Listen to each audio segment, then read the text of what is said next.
CBI என்கொயரிங்கிறது extraordinary, ரொம்ப ரொம்ப ஒரு இந்த மாதிரி சீரியஸான ஒரு இதில் தான் சிபிஐ வரணும். மற்றபடி சிபிஐ எல்லாம் வந்து என்கொயர் பண்ண வேண்டிய அவசியம் இல்லை அப்படின்னு வில்சன் அவர்கள் சொல்லியிருக்காங்க. இது என்ன அப்படின்னா, எதற்காக நீங்கள் அந்த மாதிரி சொல்லணும்? சுப்ரீம் கோர்ட், ஏன்னா சுப்ரீம் கோர்ட்டுக்கு தெரியாதா சிபிஐ வரலாமா கூடாதான்னு? மக்கள் என்ன பண்ணாங்க, பெட்டிஷன் அங்கே கொண்டு போய் சுப்ரீம் கோர்ட்டில் போட்டவங்க, எங்களுக்கு நம்பிக்கை இல்லை, இந்த கரூர் இன்சிடென்ட் நல்லபடியாக நடக்கணும்னா சிபிஐ என்கொயரி வேண்டும்னாங்க. சுப்ரீம் கோர்ட்டும் அலசி ஆராய்ந்து இவங்க கிட்ட எல்லாத்தையும் பேசி, தமிழர் வெற்றி கழகம் இவங்களுடைய அட்வொகேட் கோபால் பாலசுப்ரமணியன், அரிமா சுந்தரம், அப்புறம் ராகவாச்சாரி என்னமோ இவங்க, அப்புறம் அவங்க சைடில் இவங்க 2 பேரும் ஆர்கியூமெண்ட் இவங்களுடைய இதெல்லாம் சொல்கிறாங்க. எல்லாவற்றையும் கேட்டதுக்கப்புறம் சுப்ரீம் கோர்ட் தீர்ப்பு கொடுத்துருக்காங்க. இவங்க சொன்னாங்க 10,000 பேர் வருவானாங்க, 25, 27,000, 30,000 பேருக்கு வந்து விட்டார்கள். கூட்ட நெரிசல், விஜயும் வருவதை தாமதப்படுத்தினார், அதனால் இன்னும் கூட்டம் வந்து விட்டது. அந்த கூட்ட நெரிசலின் காரணமாக இவ்வளோ பேர் இறந்தார்கள். எந்த தீய சக்தியிலும் வரவில்லை, எந்த இதுவும் நடக்கவில்லை, இயற்கையாக நடந்த ஒரு மரணம் டியூ டு நெக்லிஜென்ஸ், அவ்வளோதான் இவங்க சொல்லிருக்கிறது. இதை தாண்டி இப்போ சிபிஐ என்கொயரி வரும்பொழுது சிபிஐ என்கொயரியில் தெரிய வருது, இல்லை தீய சக்திகள் உள்ளே வந்திருக்கு, தீய சக்திகள் இவங்க உள்ளே வந்திருக்காங்க, இவங்கள ஐடென்டிஃபை பண்ணுறோம், சிபிஐ பிடிப்பாங்க, யார் யார் வந்திருக்காங்க, சிசிடிவி கேமரா எல்லாத்தையும் எடு. அப்போ மக்கள்கிட்ட கேட்டு இது யார் தெரியறதா, இந்த ஊர் சேர்ந்தவரா, எந்த ஊரை சேர்ந்தவர், இவரை தெரியறதா. பொதுவாக இந்த தீய சக்திகள்லாம் இவங்களோட ரெக்கார்ட் போலீஸ் கிட்ட இருக்கும், இந்த ஃபோட்டோ வச்சு பார்க்கலாம். அந்த மாதிரி ரெக்கார்டு இருந்தால் போலீஸ்டையும் கேட்பாங்க, இவங்களாம் உங்கள் ரெக்கார்டில் இருக்காங்களா, அழைச்சிட்டுக்குவாங்க. வந்தாங்கன்னா நீங்கள் எதுக்கு உள்ளே வந்தீங்க, என்ன பர்பஸ், உங்களுக்கு யாரிடமிருந்து உத்தரவு வந்தது, என்ன செய்வதற்காக வந்திருக்கிறீர்கள் அப்படின்னு சிபிஐ விசாரிப்பாங்க. இந்த மாதிரி விசாரிக்கும் பொழுது சிபிஐக்கு இன்ஃபர்மேஷன்லாம் வந்து சிபிஐயால் நிரூபிக்க முடிந்தது என்றால்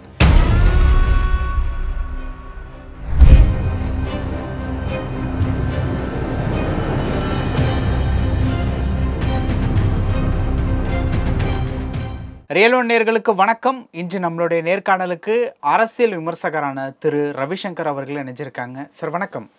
வணக்கம். வணக்கம் சார், இந்த சிபிஐ விசாரணையை பொறுத்த வரைக்கும் வழக்கறிஞர் வில்சன் சார் வந்து பேசுகிறாங்க, இடைக்கால உத்தரவு தான், அதற்கப்புறம் வந்து அருணா ஜெகதீசனோட ரிப்போர்ட், இது வரைக்கும் பண்ண ரிப்போர்ட் விசாரணையை வச்சு தான் சிபிஐ விசாரணையை மேற்கொள்ளணும் அப்படிங்கிற மாதிரி. அவங்களை சார்ந்த பத்திரிகையாளர்கள் நிறைய பேர் வந்து அவங்க சம்பந்தப்பட்ட கருத்துக்களை வந்து சொல்கிறாங்க. அப்போது ஆளும் கட்சியினருடைய தரப்பில் இந்த சிபிஐ விசாரணை அப்படிங்கிறது சற்று கோபத்தை ஏற்படுத்தியிருக்கா? கண்டிப்பாக தான் கோபத்தை ஏற்படுத்தி இருக்கிறது. அதான் ஒரு சங்கடத்தை கொடுத்திருக்கிறது. ஏன்னா சுப்ரீம் கோர்ட்டில் வாதாடும்பொழுது டிஎம்கே இவங்க வக்கீல் அவங்க சொல்கிறாங்க, முன்னாடியே சொன்னேன், அதான் போஸ்ட்மார்ட்டம் எப்படி பண்ணாங்க, இவ்வளோ இதில் பர்மிஷன் வாங்கிட்டு தான் பண்ணோம்.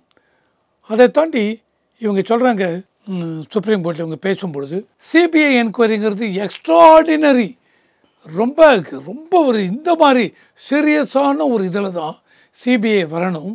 மற்றபடி சிபிஐ எல்லாம் வந்து என்கொயர் பண்ண வேண்டிய அவசியம் இல்லை அப்படின்னு வில்சன் அவர்கள் சொல்லியிருக்காங்க. இது என்ன அப்படின்னா, எதற்காக நீங்கள் அந்த மாதிரி சொல்லணும்? சுப்ரீம் கோர்ட், ஏன்னா சுப்ரீம் கோர்ட்டுக்கு தெரியாதா சிபிஐ வரலாமா கூடாதான்னு? Supreme court முடிவெடுக்கிறேன். மற்ற எல்லாத்துக்கும் நம்ம சொல்கிறோம் இல்லையா, சுப்ரீம் கோர்ட் சொல்லிட்டாங்க சார், சுப்ரீம் கோர்ட் சொல்லிட்டாங்க.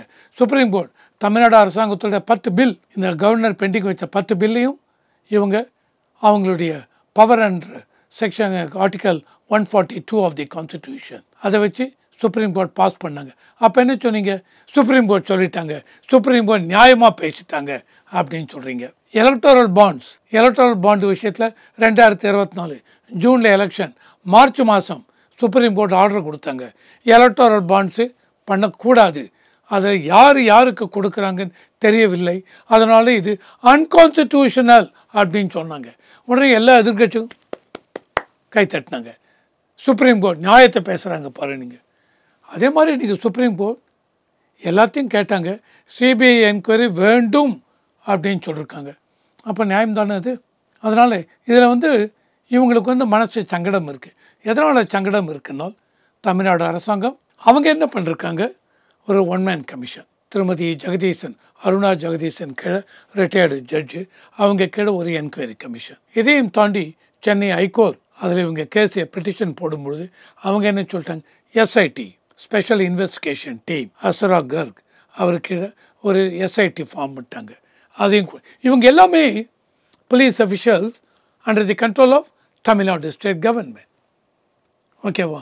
அதனால் மக்கள் என்ன பண்ணாங்க, பெட்டிஷன் அங்கே கொண்டு போய் சுப்ரீம் கோர்ட்டில் போட்டவங்க, நோ, எங்களுக்கு நம்பிக்கை இல்லை, இந்த கரூர் இன்சிடென்ட் நல்லபடியாக நடக்கணும்னால் சிபிஐ என்கொயரி வேண்டும்னாங்க.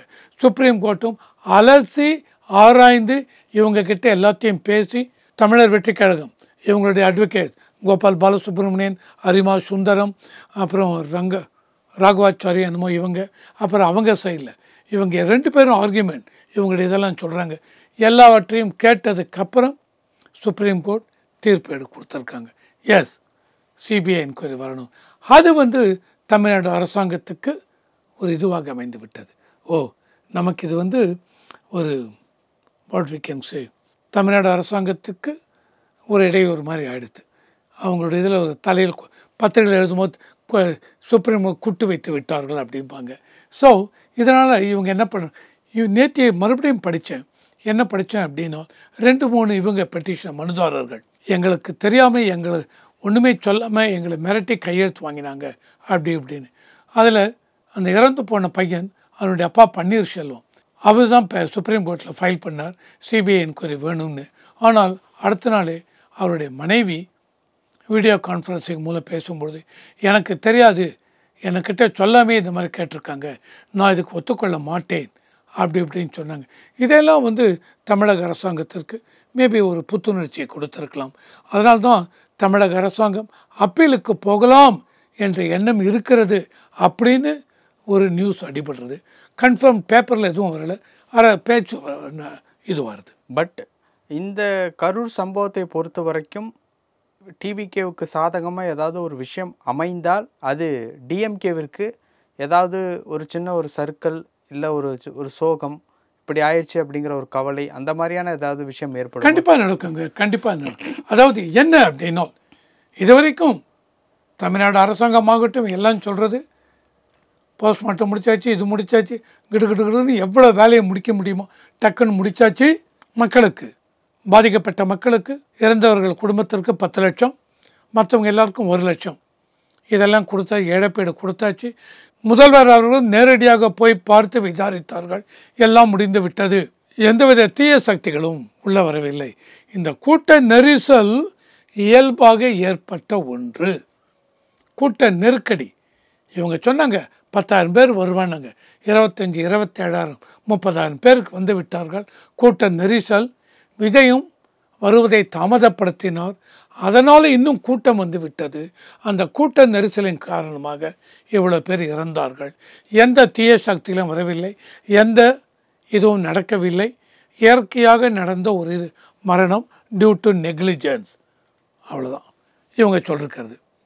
இதை தாண்டி இப்போ சிபிஐ என்கொயரி வரும்பொழுது சிபிஐ என்கொயரியில் தெரிய வருது, இல்லை தீய சக்திகள் உள்ளே வந்திருக்கு, இவங்களுக்கு தெரிந்தே, போலீஸ் இவங்களுக்கெல்லாம் தெரிந்தே இவங்க வந்திருக்காங்க, விஜய் நடக்கிற கூட்டத்தை இந்த மாதிரி சலசலப்பை உண்டு பண்ண வேண்டும் என்ற நோக்கத்தில் வந்திருக்கிறார்கள். அதனால் இந்த கூட்ட நெரிசல் ஏற்பட்டது. நான் இதெல்லாம் ஒரு ஆர்குமெண்ட்டுக்கு தான் சொல்கிறேன், ஹைப்போதெட்டிக்கல் சினாரியோ. முதல் இது சொன்னேன், எந்த விதலையும் இல்லை, சிபிஐ சொல்லிட்டாங்க, இல்லை சார் ஒரு பிரச்சனையும் இல்லை, இது இயல்பாக நடந்த ஒன்று அப்படின்னா எந்த விதத்திலும் தமிழ்நாடு அரசாங்கத்துக்கு களங்கம் ஏற்படாது. அதையும் தாண்டி சிபிஐ இல்லை இந்த மாதிரி நடந்திருக்கு, தீய சக்திகள் உள்ளே வந்திருக்காங்க, போலீஸ் இவங்க பார்த்துருக்கணும், இவங்க சொன்ன மாதிரி 500 பேர் 600 பேர்லாம் இல்லை, 150 200 பேர் தான் இருந்தாங்க, இவங்க சொல்கிற அளவுக்கு போலீஸ் எல்லாம் இல்லை அப்படின்னா என்ன ஆகுது, போலீஸுக்கு தெரிந்தே லேப்சஸ், கவனக்குறைவு, அலட்சியம் நடந்திருக்கிறது, இவ்வளோ பேர் அங்கே இல்லை அப்படின்னால் அந்த கூட்ட நெரிசல் ஏற்படும் போது எவ்வளோ பேர், தட் இஸ் இம்பார்ட்டன்ட். அதுக்கப்புறம் நீங்கள் வரலாம், நெரிசல் ஏற்படும் போது எவ்வளோ பேர், தென் தீய சக்திகள் இவங்க உள்ளே வந்திருக்காங்க, இவங்கள ஐடென்டிஃபை பண்ணுறோம். சிபிஐ பிடிப்பாங்க, யார் யார் வந்திருக்காங்க, சிசிடிவி கேமரா எல்லாத்தையும் எடு. அப்போ மக்கள்கிட்ட கேட்டு இது யார் தெரியறதா, இந்த ஊர் சேர்ந்தவரா, எந்த ஊரை சேர்ந்தவர், இவர் தெரியறதா. பொதுவாக இந்த தீய சக்திகள்லாம் இவங்களோட ரெக்கார்ட்ஸ் போலீஸ்கிட்ட இருக்கும். இந்த ஃபோட்டோ வச்சு பார்க்கலாம். அந்த மாதிரி ரெக்கார்டு இருந்தால் போலீஸ்டையும் கேட்பாங்க, இவங்களாம் உங்கள் ரெக்கார்டில் இருக்காங்களா, அழைச்சிட்டுக்குவாங்க. வந்தாங்கன்னா நீங்கள் எதுக்கு உள்ளே வந்தீங்க, என்ன பர்பஸ், உங்களுக்கு யாரிடமிருந்து உத்தரவு வந்தது, என்ன செய்வதற்காக வந்திருக்கிறீர்கள் அப்படின்னு சிபிஐ விசாரிப்பாங்க. இந்த மாதிரி விசாரிக்கும் பொழுது சிபிஐக்கு இன்ஃபர்மேஷன்லாம் வந்து சிபிஐயால் நிரூபிக்க முடிந்தது என்றால், இல்லை தீய சக்தி வந்திருக்கு, அதனால தான் இது நடந்திருக்கு, கூட்ட நெரிசல் வந்ததுக்கே ப்ராப்ளம் இந்த மாதிரி தான் அப்படின்னு சொன்னால், இது தமிழக அரசாங்கத்துக்கு ஒரு களங்கமாக ஏற்பட்டுவிடும். அந்த மாதிரி களங்கமாக ஏற்படும்போது இந்த ரிப்போர்ட், சிபிஐ ரிப்போர்ட்டே எலெக்ஷனுக்கு முன்னாடி வந்து விட்டது என்றால், ஈவன் அது டிஎம்கே அந்த கூட்டணி அவர்களுடைய தேர்தல் இதையும் பாதிக்கும். அதனால் இதுதான் மெயின். இது இப்போ எலெக்ஷனுக்கு ஒரு 6 மாதத்துக்கு முன்னாடி இந்த மாதிரி நடந்தது அப்படிங்கிறது இன்னும் இது ஆமாம், ஆளும் கட்சியினருக்கே அது ஒரு சின்ன ஒரு பின்னடைவு தான். பின்னடைவு. ஏன்னால் மக்கள் வந்து பாதிக்கப்பட்ட மக்கள் என்ன சொல்கிறாங்க, போலீஸ் இவ்வளோ பேர் இருக்கீங்க, போலீஸ் இதுலேருந்து பார்த்துருக்கீங்க, லத்தி சார்ஜ் பண்ணி. இப்போது ஆதவ் அர்ஜுனா கரூர் பார்டரில் வெயிட் பண்ணதா வந்து சொன்னார்ல, அது நின்னதுக்கு உண்டான ஆதாரம் எங்கள் செல்ஃபோனை ட்ரேஸ் பண்ணி அந்த டைமில் எங்கே இருந்தோம் அப்படிங்கிறத நீங்களே கண்டுபிடிச்சிக்கோங்க அப்படின்னு சொல்கிறாங்க. இப்போது அந்த இடத்துல ஒரு 500 போலீஸ் 600 போலீஸ் நிற்க வச்சதா சொன்னாங்கல்ல, அது வீடியோவில் எங்கேயுமே போலீஸ் இருக்கிற மாதிரி எந்த விதமான ஒரு இதுவும் அவங்க ப்ரூவ் பண்ணணும். போலீஸ் சிபிஐ சொல்கிற கேட்பாங்க, சுப்ரீம் கோர்ட்டில் சொன்னீங்க 500 600 போலீஸ் இருந்தாங்கன்னு, எவிடன்ஸ் எங்கே, உங்கள் ரெக்கார்டில் போட்டிருப்பீங்க, யார் யார் டியூட்டிக்கு போட்டிருக்கோம் என்னென்னு, எவ்வளோ பேர் போட்டிங்க, எந்தெந்த ஏரியாலேருந்து வந்தாங்க இந்த 600 போலீஸ், எப்போ வந்தாங்க, இன்சிடென்ட் நடக்கிறதுக்கு முன்னாடியா நடக்கிறதுக்கு அப்புறமா.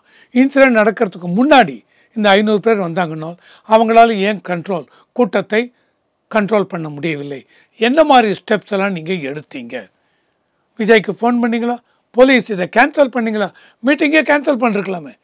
விஜய்யும் மற்றவங்களையும் ஆதவ் அர்ஜுனாவையும் நீங்கள் ரெக்வஸ்ட் பண்ண வேண்டிய அவசியம் இல்லை. சார் இவ்வளோ கூட்டம் வருத, விஜய் சீக்கிரம் வர சொல்லுங்கள், சீக்கிரம் வர சொல்லுங்கள், அந்த இடத்துல முன்னாடியே திரும்பி போங்க, ரெக்வஸ்ட்லாம் பண்ணுவேன். Straight away you could have cancelled meeting, கேன்சல்டுங்க, இவ்வளோ இதாக அசம்பாவிதம் நடக்கும் அப்படின்னு போலீஸ் சொல்லிருக்கலாம். இதையெல்லாம் சிபிஐ கேட்பாங்க, இவ்வளோ கேட்பாங்க. அப்போ சிபிஐ என்கொயரியில் 500 பேர் வரவில்லை, 200 பேர் தான் இருந்தாங்கன்னால் அப்போ சிபிஐ சொல்லுவாங்க, அப்போ நீங்கள் சுப்ரீம் கோர்ட்டு எப்படி இவ்வளோ சொன்னீங்க, ஸோ அப்போ இது கவனம் குறைவு தானே அப்படிம்பாங்க. பல விஷயங்கள் பேசணும். நேரத்துக்கு ரொம்ப நன்றி சார். நன்றி.